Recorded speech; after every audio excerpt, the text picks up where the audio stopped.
Good afternoon, Brian. Um, Steve. there was a lot of work to do here when you arrived, and so 500 has been a while in coming. Um, what does a 500 record say to you in the context of what you're trying to accomplish here? Um, I thought we played well yesterday, um, offensively, defensively in the kicking game. I think a lot of things we could have improved on, or we can improve on. A lot of things we need to get better. And really, that's where my focus is just trying to get this team better today, better than it was yesterday. And look, we got a long season ahead of us, and not really worried about the past. Really, just trying to focus on today and making the corrections from yesterday's game, and um, hopefully playing better in the future. Adam? Hey, Flo, I wanted to see if you had any preliminary updates on the four guys that left with injuries. Is there any that you know for sure will be fine? Are there any that you know for sure might be a minute? I mean, they're all still going through the evaluation process, getting treatment and, the requisite tests that they need. So no, I don't have an update. I mean, the good thing is we have a couple weeks here before our next game. And, but yeah, I don't, we're still kind of doing tests, and, it's the day after. We got a lot of guys who are nicked up, bruised up. Most of them, feel okay, I would say, but we still have to, we got it'll be a couple days before we, make a determination on whether or not a guy's even think that he can or can't play. Sofin? What's going on, Flo? How you doing? I don't know if you Good. saw Fitz light me up on his media yesterday after the game, but I wanted to ask you, Tua coming in, was it important for you guys, or was there anything in the background that maybe made it important for him to play during a home game or appear before the bye week? Just a situation where to get him in and get him some snaps, and I thought it was good for him. Just like any young player, to get in there and get a feel for what it's like to play in the National Football League game. That was really it. Travis? Hey, Coach, wanted to ask you about Emmanuel Ogbah and the impact he's had on your defensive line. Leads the team now in sacks with 5. Just wanted to get your take on what he's brought to your pass rush and your run defense in general. I think Ogbah's done a good job. He's playing multiple positions. He's smart. He's tough. I think a lot of people, the sacks are the big stat for a lot of people, but I think he's doing a good job in the run game, setting edge, tackling. When he's got to deal with a double team block, he deals with it, and has no problem, taking on a double and freeing up another guy. So those are the plays that,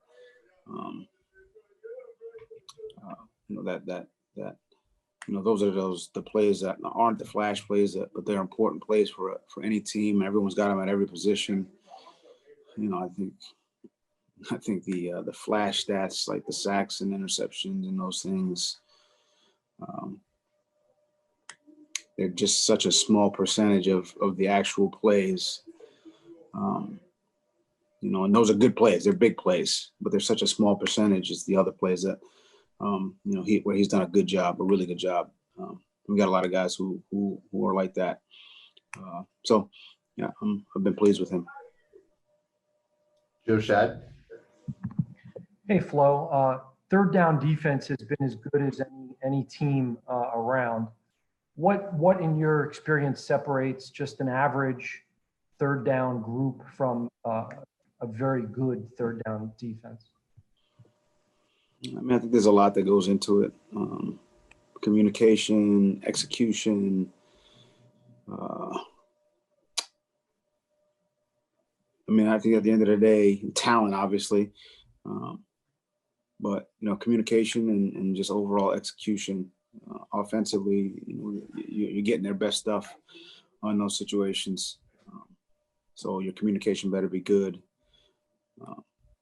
and the consistency. I mean, it's one thing to do it for one game. But it's hard to, with the athletes in this league and the coordinators, the creative minds offensively, it's hard to do that. So you got to do a good job really across the board, and it can't be one dimensional. It can't be all this or all that. We try to, but it's hard. It is. I mean, it's hard. It's hard to, consistently get off the field in those situations because they're good players and they execute well. You got to play. You have to first get yourself to those situations, which is hard in itself. Stopping a run and defending the pass game on early downs, and then finishing the drive.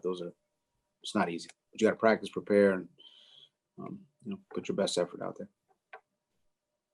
Barry. Hi, Brian. You all have done as a team, obviously, a very good job with COVID to this point during the regular season. Durham Smythe mentioned today that when players on the team go out, they never go out more than 3 as a group. Is that specifically something you've encouraged? Have you told players not to go to restaurants or bars on the road when you all are on road trips? Like anything beyond wearing masks that you've suggested to them or put in as a rule? I think, look, everyone's got to be smart. We said this, right from the onset here. Distancing, masks, not being in large groups. I think those are the things we harp on. And we especially during a bye week when, we're not going to be in the facility every day and we're not going to be on their normal routine. We just have to be smart as a team. Players, coaches, everybody who's, has any involvement with the team. I think they all understand that. I think they're trying to be smart. I think the league, the 3 people was something that came down from the league. Wasn't anything I implemented. So, we're trying to follow the rules, as dictated by the, protocols of the league. And, but, my role in this is just to continue to remind these guys and not have them not get complacent on how quickly this can spread. And that's what we've tried to do as a staff. Donovan.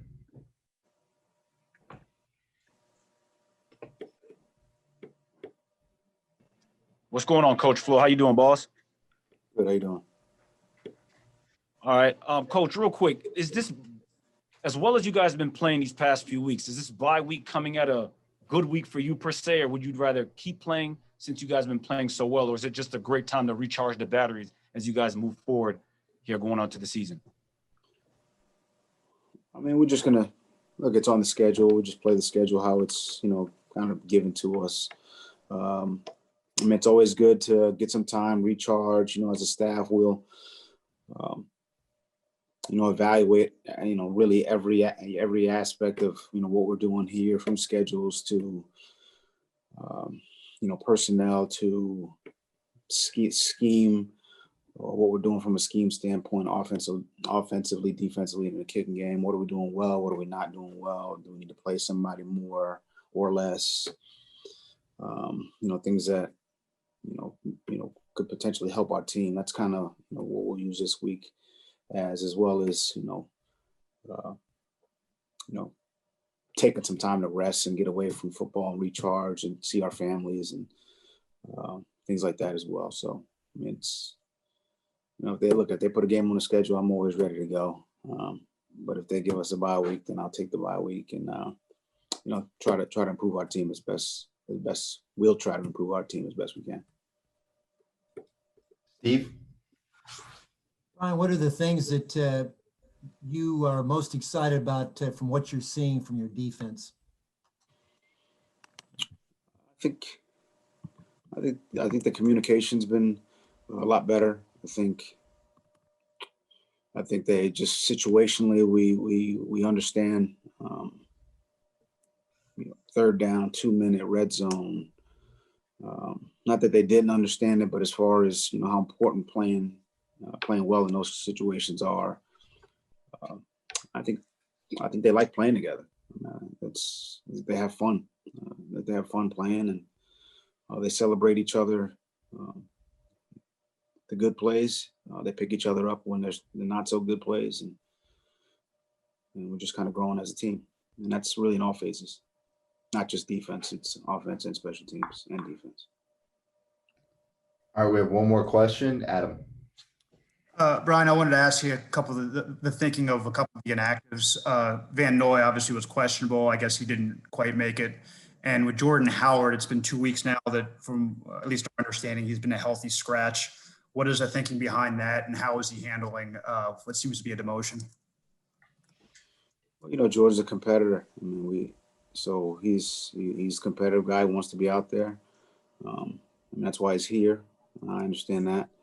You know, but we got to make decisions, and they're hard decisions. We can only have 48 guys active on Sunday, and a lot goes into it, offensively, defensively, kicking game. And you know, we just try to make those decisions that are best for our team. You know, each guy who's made inactive, you know, I know they all want to be out there. If they didn't, you know, then there's something wrong. So it's a tough part of this, but look, we need everyone on this team. Everyone's important. You know, I've been in many years where someone who was inactive becomes active later in the year and plays well. So, I mean, that's just kind of how it goes. So everyone's got to be ready. Jordan will be ready. I mean, he's always ready. So every week's a little bit different. So we'll see what the game plan is for the Rams, and we'll make our decisions, you know, once that time is draws near.